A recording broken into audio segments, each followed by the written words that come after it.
It's Reefer Madness, the podcast with Trevor and Kirk. Hey, so, Kirk, we're back. Hey, Trevor, how's it going? Good. We, the podcast has been trying for a little while to talk to a vet, and one just kind of reached out to you. Yeah, exactly. And not just one vet, but two potential stories. This is obviously a story from a vet who uses cannabis.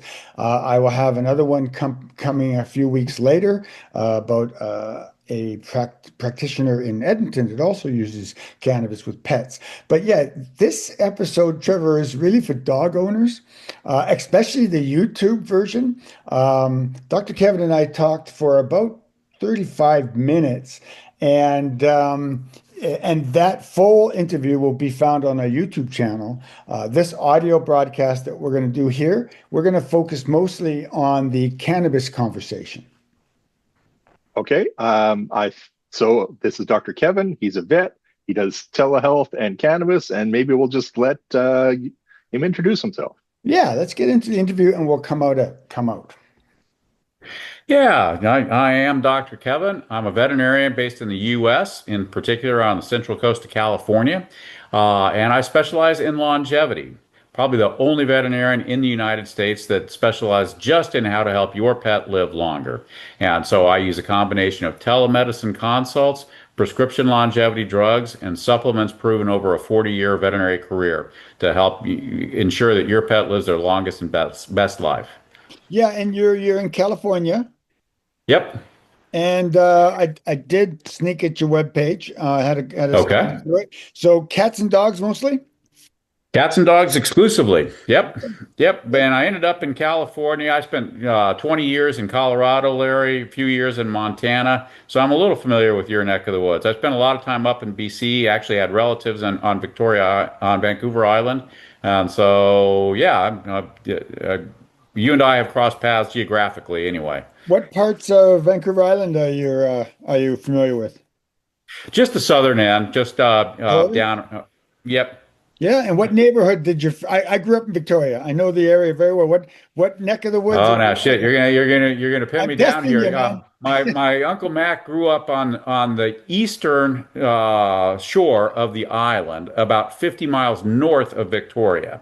Duncan, and so, but it's been a while. I mean, he's long past now, and I don't remember the address of the letters that I used to write him. Parkville. Did he retire there?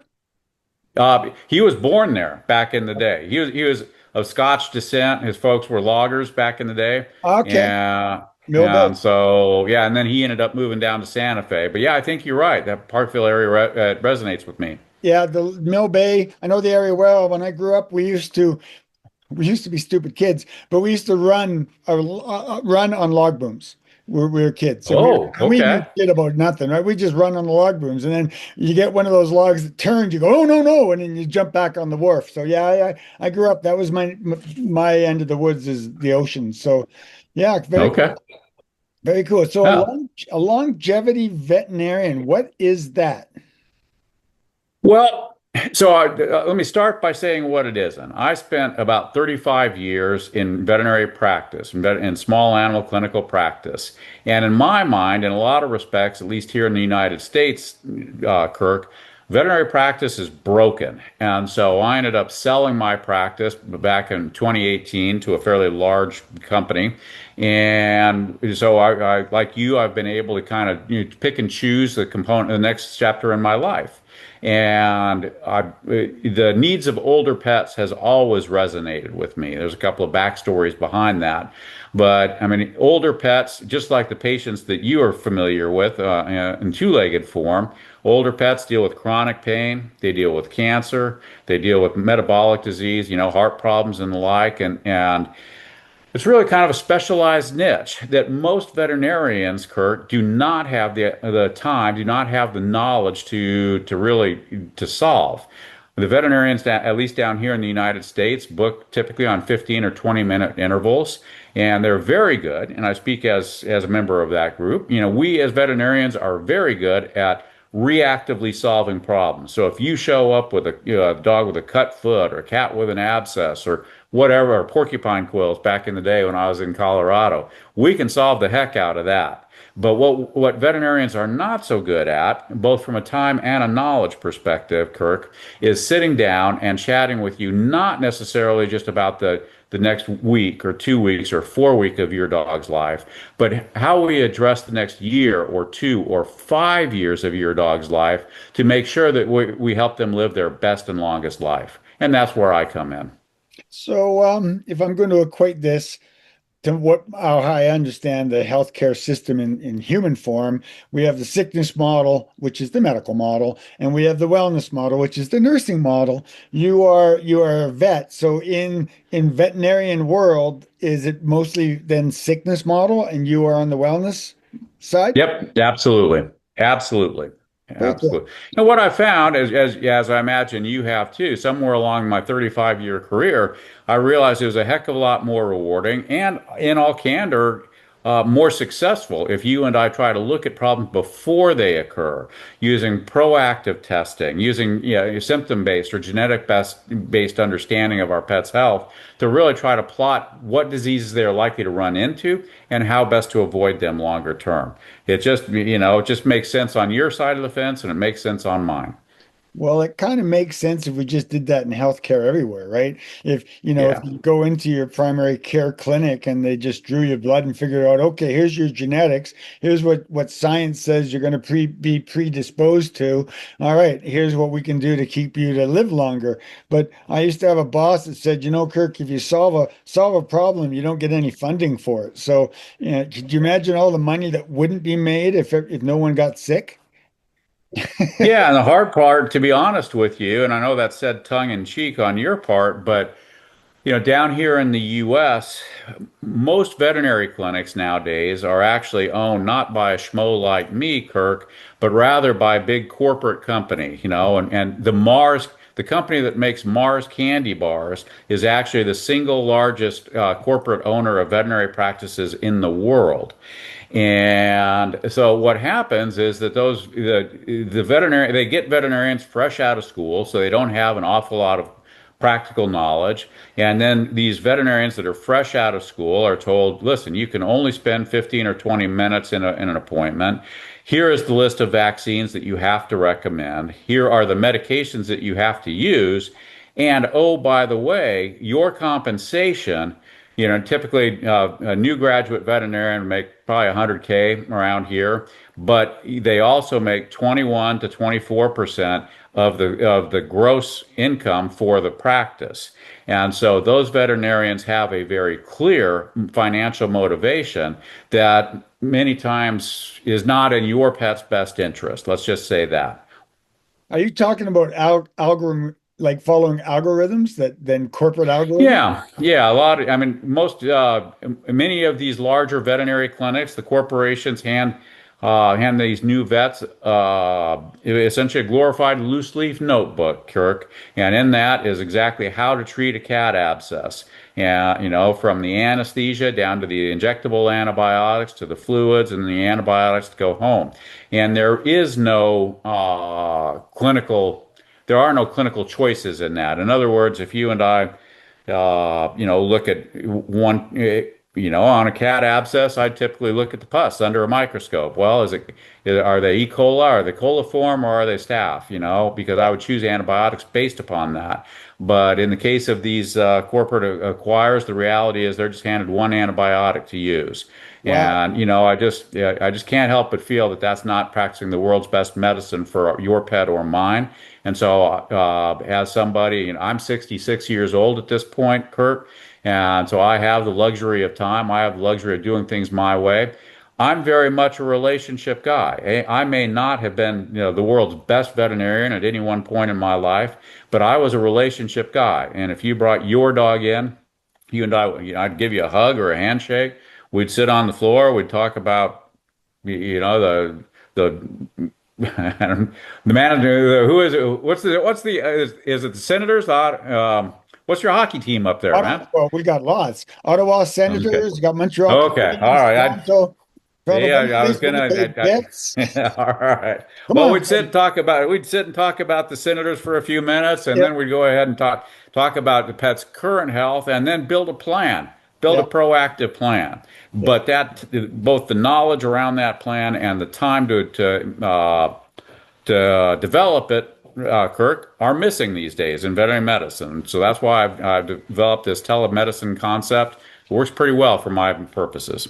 This is all new to me. So I mean, up here we have protocols and guidelines allow you to use your clinical judgment, whereas protocols tend to be A or B.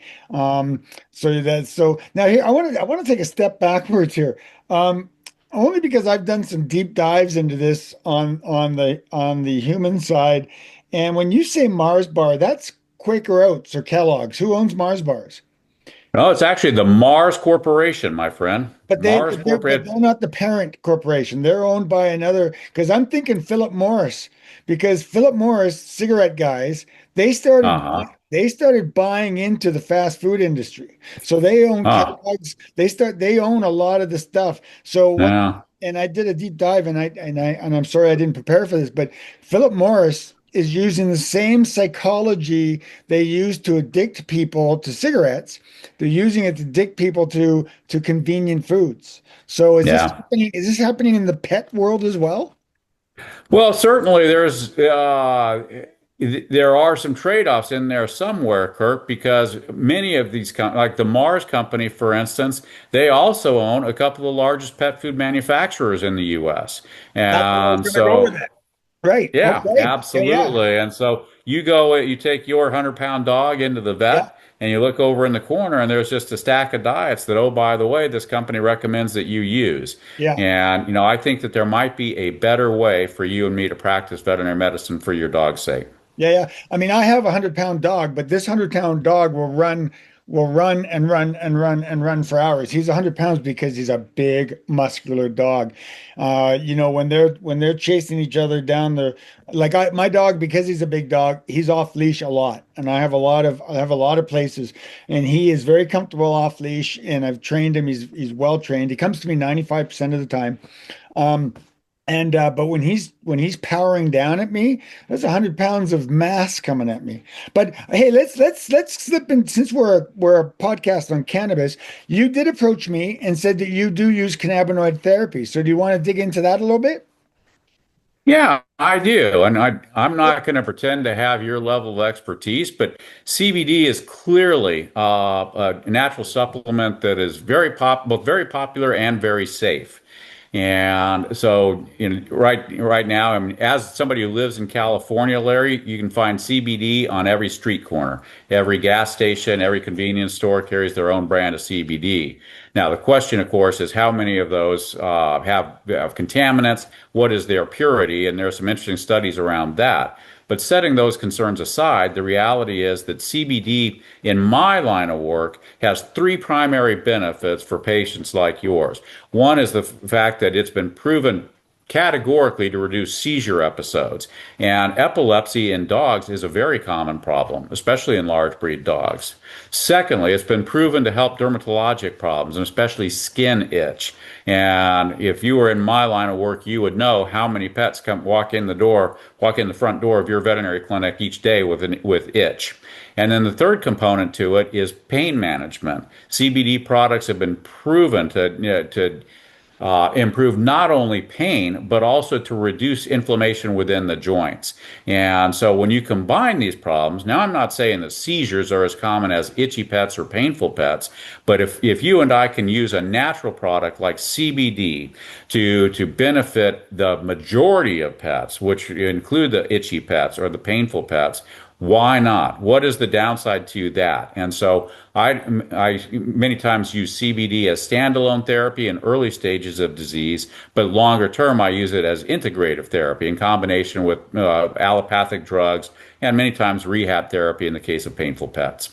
Now, is this something that you're allowed to do now, I guess, as an independent vet? Would this be something that other vets that work for corporate stores would be allowed to do? Or Yeah, I would tell you that the veterinarians who work for corporate practices, to the best of my knowledge, cannot use CBD products in their practice. They can recommend them, but they're not allowed to carry them because there's still a, I can't speak to Canada, Larry, but there's a hell of a banking issue around CBD and THC and marijuana products in general. And for instance, I'm strictly online these days, and so I use a couple of payment processors, Stripe and PayPal. And if I was carrying CBD products, even though they have no THC in them whatsoever, I could lose my payment processing overnight. So in one day, I would go from being in business to out of business. And that's frustrating to me because the honest truth, Kirk, is that I don't, I believe in doing what's best for my pets, Kirk. I could not care less about the regulations around it if I know that I'm doing what's clinically best for the patients in my care. And so it drives me just a little crazy to think of that the banking system is limiting my access to those products. Okay. Are you prepared to get into the other cannabinoids and how that affects dogs? Like dogs do have endocannabinoid systems. So, Mm-hmm. so are you? I'm gonna. I lack your depth of expertise, and I make no bones about it. I would tell you that traditionally, the actual THC has been thought to be toxic to dogs, but the reality is that that is not the case. And I base this not so much on studies, because I think that in general, the veterinary profession is still convinced that THC creates problems for our pets. But on an anecdotal basis, I would tell you, Kirk, that I've seen any number of pets, of dogs in particular, who do just as you described. They get into their owner's stash, they find a leftover roach, whatever the case may be, and they come in and they test positive for THC. They test positive for cannabinoids. And, back in the day, we were taught, oh man, you need to make these pets vomit. You need to go ahead and, hook them up to fluids and watch them for, for ventilatory support. No, I mean, the reality is that now what we're learning is that these pets are effectively stoned. There's no doubt about it. They're relatively immobile, they're docile, but the reality is that these effects burn off over a 4 to 6 hour period, and you are left with an absolutely normal pet. In practice, I had a fairly substantial website, and I addressed this very directly on our website because in California, there's a stereotype around marijuana use, and people have a tendency to panic about it. But honestly, now obviously, you and I both understand that there's a dose-related response, and what would not bother a 100-pound dog might create other issues for a 10-pound dog. But taken as a whole, the reality is that CBD is far and away the safer product, or far and away the more used product with known beneficial effects. The THC as a small component of a product, or as accidental ingestion, no problem at all, Kirk. I just don't see the problems. I concur. I'm not a vet, but I've got observation experience. And just to do a sort of a recap, when you think about cannabis as a raw flower, growing in soil or just laying around drying, raw cannabis has no intoxicating effect. So if a dog decided to get into my raw flower, there's no intoxicating effect.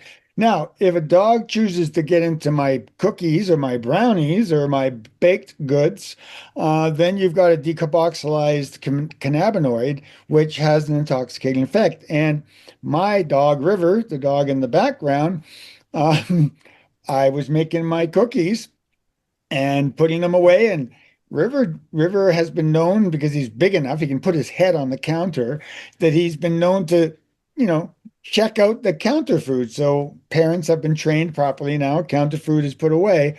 But I understand. but there was it was a very interesting evening where the dog just looked at us and went, "Please help me."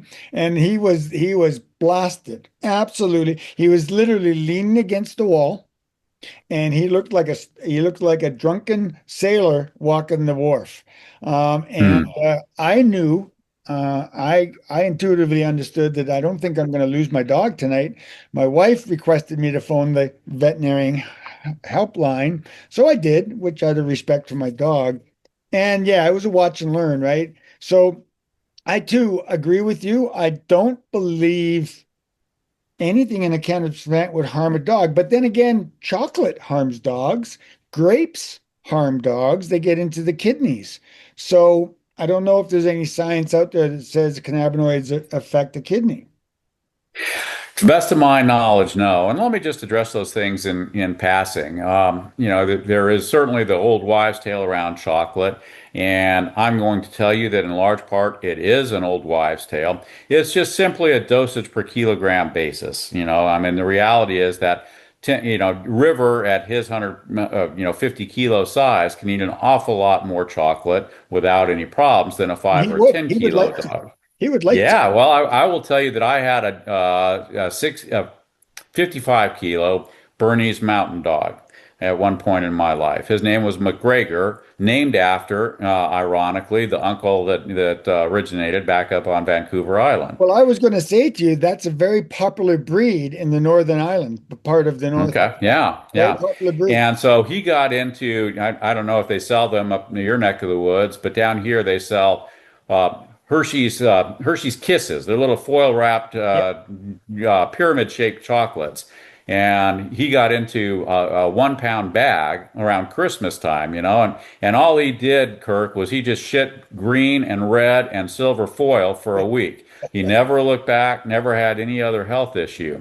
Yeah. Now, day in and day out, chocolate will cause some diarrhea for smaller dogs. But again, it's not rocket science to think of this as a dose-related issue. The dogs who seizure on chocolate are those little 5 and 6 and 7 kilo dogs who ate that whole pound or whole half kilo or kilo of chocolate. But in general, you don't have to worry about that. If you are getting into a jam, you and I, we can go ahead and talk about how to induce vomiting with peroxide, etc. Been The there, done reality that. is that it's an overblown concern, my friend, an overblown concern. Yeah, my dog River, he's a retriever, right? I tell people he can find food on a freshly swept sidewalk. Yeah, We travel with him, and there was a time I'm walking down the streets of Prince Rupert, which is in northern I BC, know where Prince Rupert is. and I'm I actually walking. caught the Alaskan ferry from there at one point in time, back in Beautiful the land. day. Beautiful inside Yeah. passage, eh? So I'm walking with River, and I swear to God, there I'm scanning because I know I got a retriever, and he found a chicken leg on the damn sidewalk. So, and he got into. I think we had him. River was a rescue, and we had him, and we got him overnight. We were going to foster him and do that kind of stuff. They said, "Oh, can you take him to the vet? He needs to get neutered." So we take him to get neutered. So he's just visited us. We take him to get neutered. He wakes up in the morning, and it's like I just got neutered, and I'm at this new house. And then within a day and a half, he ate like literally a bowl of grapes. It's like, Okay. okay, now we have to get the dog to vomit. And I don't know why the dog ever stayed with us because living for the Yeah. first week. Yeah, you can make enemies pretty quickly trying to make a dog vomit, I'll tell you that. So, Yeah. Let's go back to cannabis. So I noticed on your webpage you do have formulations you provide your patients. But obviously you said the CBD it would change your practice if you had to do that. So then you prescribe them and you have a licensed producer or a store you send them to for dog. Are there yeah, and in particular, I would say that let me circle back to what I mentioned earlier, and that is that down here, I mean, there is so much interest in CBD products in particular, and marijuana writ large, for recreational, both recreational and medical use. But speaking to CBD, there was just a study done by a veterinary company, and what they did is they bought 17 different brands of CBD off the web from the internet. And of those 17 brands, they found that exactly 3 actually had the measured amount of CBD, the stated amount of CBD in there. And the other 14 were essentially placebos, Kirk. And so to me, the reality is that, when I prescribe a product like CBD, I want to know about its purity. I want to know about its strength. And so if you're asking me what I do in particular, there's one company down here. It's a medical CBD product called Elevet, Ellevet. And I have no affiliation whatsoever with them. They don't pay me for this recommendation, but For the pets that I serve, I always recommend this Elevet CBD because they've gone through the toxicology, they've gone through the purity studies, they've gone through the effectiveness studies, and it's just a product that I can trust. Now, is it different? Is it less potent, more potent? Is it more pure than something that I can find locally? Maybe, maybe not, but it's just a brand that I can go to without any hesitation. Very cool. Very cool. I was just looking back at our webpage in episode season 2, episode 7, we interviewed Brad Pattison. And this was just after legalization, I think. So we legalized in 2018. We launched, I think we were actually visiting him just before legalization. I wasn't sure, but he has a brand of pet CBDs. And Ah, okay. he's a dog trainer opposed to a veterinarian. And at the Okay. time of the interview, if I remember correctly, gosh, it's 8 years ago we talked to him, but he was Yeah. using CBD to help dogs that were sad, depressed. So he felt CBD helped with mood emotions with dogs. Okay. What's your experience been with that? Well, like I said, my experience with my dog, I don't give my dog CBD. My dog is a retriever, so he finds whatever he wants to eat, and I keep my cookies away from him now. Um, Yeah. but no, I don't use cannabis products on my dog. So I've never thought of it. It's never been thought of it. And then, like I said, thank you for getting hold of me because I was very interested in talking to a vet. Um, we actually sent out a request a long time ago for vets, and nobody responded. Hmm. So how many patients do you have that are on a CBD product? Couple hundred. Wow. Couple Okay. hundred. And you're using it for Yeah. skin and you're using it for pain Yeah, management? just the big three. I mean, there just isn't the science to support it. I mean, with great respect to your friend, I mean, you show me the studies Yeah. around, depression, et cetera, and I would use it. But there are ample studies around the big three for me. Again, the seizures, the joint pain, and the itch, And in and dogs. And joint pain and itch are so common a problem for veterinarians. They're probably number one and number two on why you and I would see a sick pet walk in the door.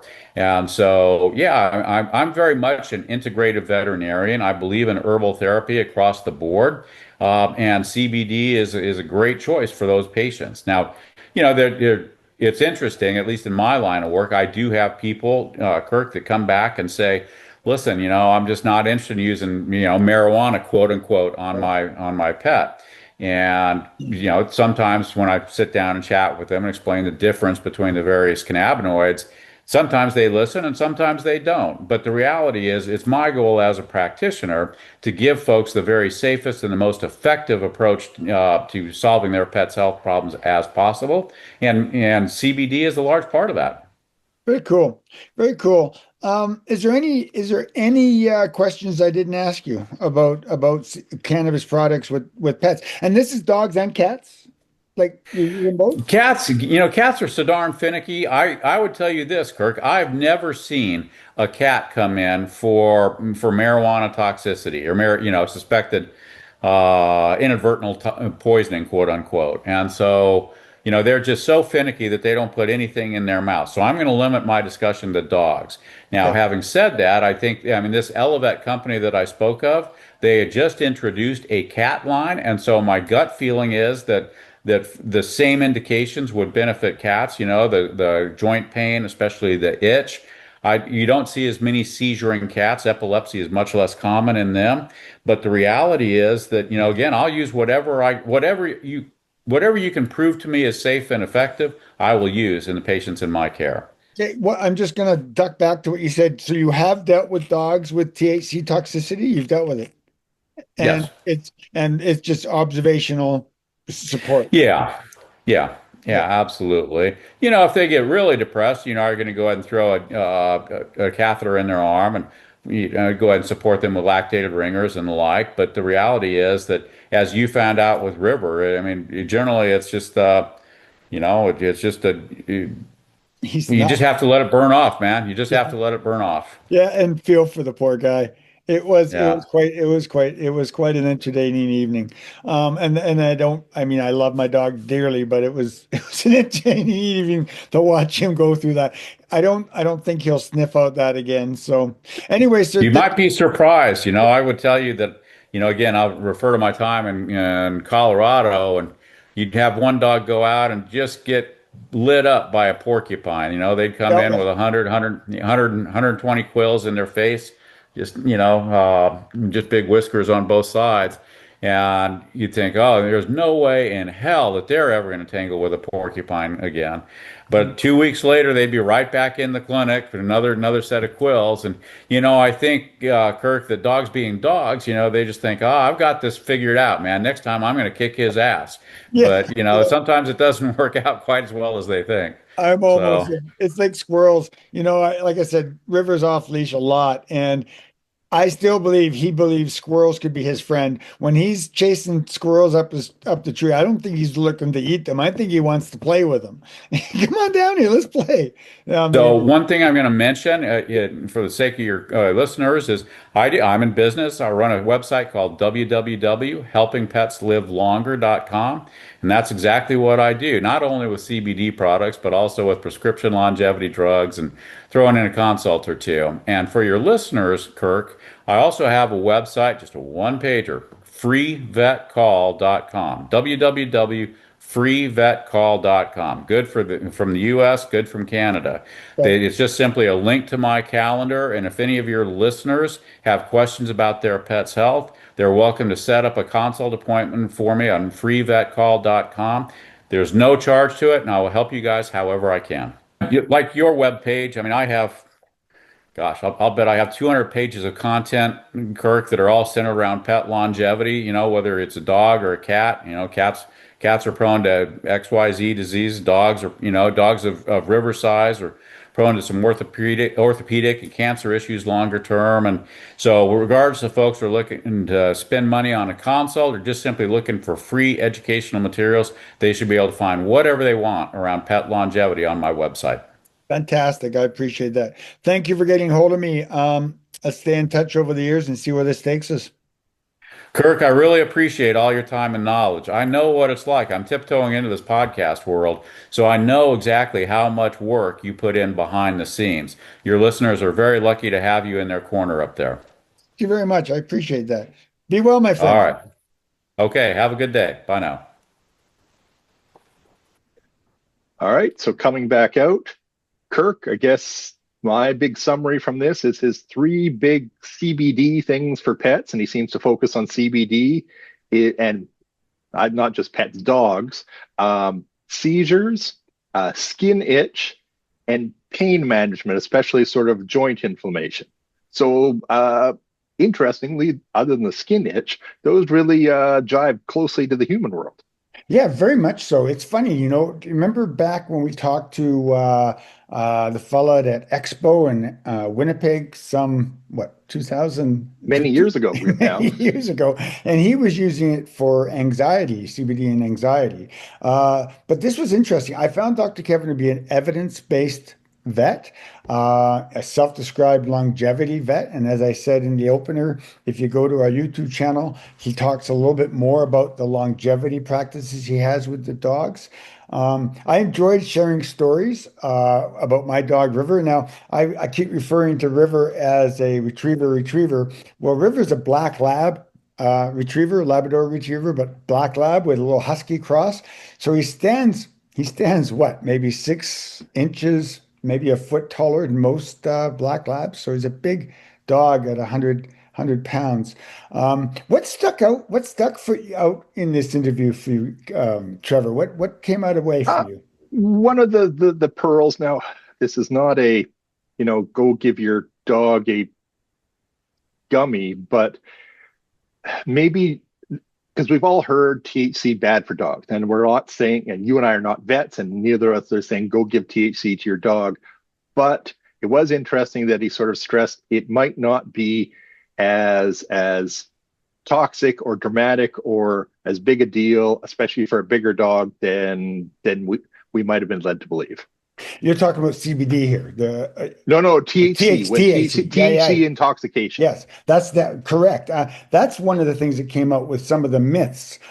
Chocolate, for example. I mean, we've always been told you don't give your dog chocolate because it'll cause seizures. Well, I liked his answer. It's a good answer. It's by weight, right? Don't give your, I don't know, don't give Tiny your dog. small, your dog. Don't give your dog. Don't give my dog a chocolate bar. Yeah. The other thing that stood out for me was how, and again, trying to equate this to my practice as a nurse, and you know the whole concept now that much of allopathic medicine tends to be algorithms and yes no answers and following paths opposed to intuition. And it seems the veterinarian science is the same ways. I mean, I was quite startled about Mars Company, and I did a little research on Mars, and yeah, Mars is an independent company. Unlike other food, like I was mixing up with some of the, adult food, people food, like Quaker Oats and those kind of people. They're owned by Philip Morris. Mars is owned by the Mars family still. And when I Google them, oh my God, they own, they own like 25, 50 brands of dog food, everything from Pedigree to Iams. So, and the fact that they own a whole bunch of large veterinarian places, Clinics. clinics, and yeah, I guess, Trevor, sometimes living in a rural environment, we are, what's the word I'm looking for? Sort of, we don't see urban society. And, our Insulated a little. yeah, that's the word, insulated. I mean, my vet is a 5-minute walk down the street. Would be 15 minutes for you, I guess. But I mean, I couldn't imagine going to a clinic where, it's run by a Mars Corporation. I just picture this great big institution where you take your dogs. We don't see that. No, and it's, yeah, without getting too much into the weeds, yes, it's sort of been a big thing in dental clinics and vet clinics, especially in the US, having big corporations sort of take them over and try to make a big profit out of them, possibly by, and dialysis. Anyway, Yeah. not part of this podcast, but the corporatization of what used to be small independent practitioners is definitely a thing south of the border and coming this way as well. Yeah. I enjoyed the conversation. Dr. Kevin, thank you for approaching us. He approached us and asked for the similar to other guests that have come forward. It's a good story. I plan to have another pet related story soon. And hopefully the 2 episodes will become a series. Yeah, no, that sounds good. Thank you very much, Dr. Kevin. I think it was another good one. Everyone, remember to come back. Yeah. Oh, Kirk. who are you? Let's do that at the end again. Yes, I am Kirk Nyquist. I'm the registered nurse, and you have found Reefer Madness, the podcast. And I'm Trevor Sheffield. I'm the pharmacist. Kirk will tell you where you find us. Yeah, everywhere on all the platforms. And what we need from you is we need you to tell others. We've said often that we're not shared readily on MetaSuites, and so we get shared by listeners telling other people to listen to us. So give us a rating. Reefer Madness, the podcast. Go to our website. Dr. Kevin's related links will be there. I've asked him to send me some papers if there's any vet related papers I can put on the page. Learn about using cannabis products with your dogs at Reefer Madness, the podcast. So enjoy. All right. Talk to everyone later.